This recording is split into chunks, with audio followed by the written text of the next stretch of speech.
Safdah TV.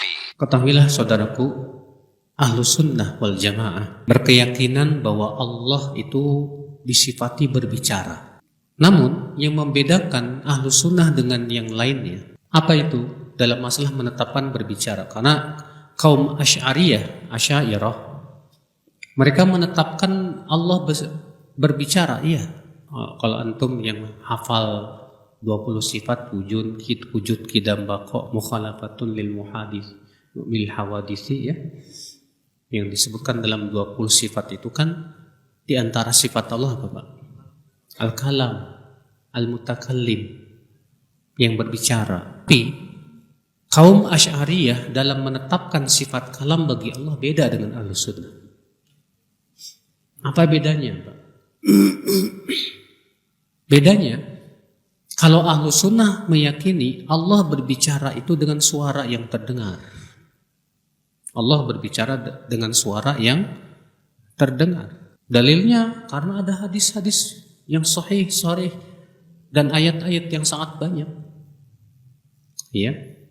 Di antaranya disebutkan dalam hadis bahwa Allah akan memanggil hamba-hambanya pada hari kiamat. Fayunadihim. Ya. Lalu Allah pun menyeru mereka. Yasma'uhu man ba'ud kama yasma'uhu man qarub. Di mana suara Allah akan didengar oleh yang jauh seperti didengar oleh yang dekat. Berarti Allah berbicara dengan suara yang terdengar. Kalau kaum Asy'ariyah, mereka mengatakan Allah berbicara dengan tanpa suara. Tanpa apa? Suara yang terdengar. Mereka, Pak, menyebutnya dengan istilah kalam nafsi. Pembicaraan, kalau bahasa kita masih dari hati ke hati lah gitu. Ya, gimana itu berbicara tanpa suara sama sekali? Karena mereka, Pak, alasannya katanya supaya tidak menyerupakan Allah dengan makhluk. Kalau manusia bicara dengan suara, mereka mengatakan Allah berbicara dengan tanpa suara. Lalu bagaimana malaikat Jibril bisa memahami ucapan Allah? Kata mereka, Allah menciptakan pemahaman kepada Jibril tentang apa yang Allah ucapkan. Masya Allah. Betulnya, Pak, kaum Asy'ariyah kalau kita perhatikan, sebetulnya sama saja mengatakan Allah tidak berbicara. Cuma malu-malu kalau orang Mu'tazilah, ya, mereka terang-terangan mengatakan Allah tidak berbicara. Allah tidak disifati berbicara. Asy'ariyah mengatakan Allah berbicara tapi tidak dengan suara. Dua-duanya jelas menyimpang. Dua-duanya tidak sesuai dengan dalil dan keyakinan salafus saleh. Dalil yang sangat banyak menunjukkan bahwa Allah berbicara dengan suara. Yang kedua, Ahlus Sunnah meyakini bahwa Allah itu berbicara sesuai dengan kehendak Allah. Kapan Allah berbicara, dengan siapa Allah berbicara, itu sesuai dengan kehendak Allah Subhanahu wa ta'ala. Ini berbeda dengan keyakinan Kullabiyah. Kalau keyakinan Kullabiyah, ya, pengikut Ibnu Kullab, mengatakan Allah berbicara tapi tidak mengikuti kehendaknya. Sehingga mereka mengatakan tidak mungkin Allah berbicara sesuai dengan kehendaknya. Kapan Allah berbicara, dengan siapa Allah berbicara, kata mereka. Jadi Allah berbicara, ya udah, tapi tidak berhubungan dengan kehendak Allah. Alasannya apa?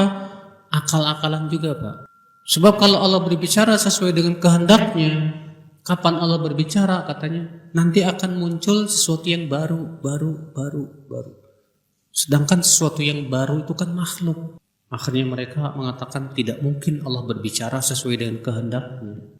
Jadi gimana dong? Pembicaraan Allah itu satu aja. Ahlus Sunnah tidak.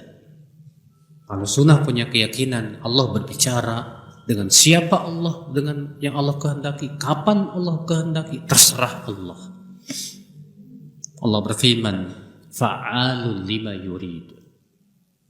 Allah melakukan sesuai dengan keinginannya. Nah, ini makanya Ahlus Sunnah wal Jamaah, Pak, meyakini Allah berbicara yang pertama dengan suara yang terdengar. Yang kedua, bahwa Allah berbicara berhubungan dengan kehendaknya.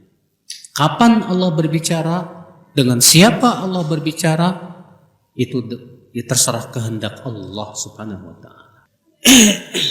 Makanya Ahlussunnah wal Jamaah punya keyakinan, Pak, bahwa Al-Qur'an firman Allah, bukan makhluk. Ahlussunnah wal Jamaah punya keyakinan bahwa Al-Qur'an kalamullah, ya, laisa bimakhluk.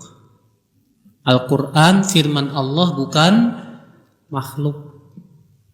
Siapa yang punya keyakinan bahwa Al-Qur'an ya makhluk, kata Imam Ahmad, maka dia kafir. Imam Ahmad mengatakan begitu. Man qala bi annal Qur'ana makhlukun faqad kafar. Siapa yang meyakini dan mengatakan bahwa Al-Qur'an itu makhluk, sungguh ia telah kafir, kata Imam Ahmad bin Hanbal. Walaupun tentunya pelakunya tidak bisa langsung kita kafirkan, Pak.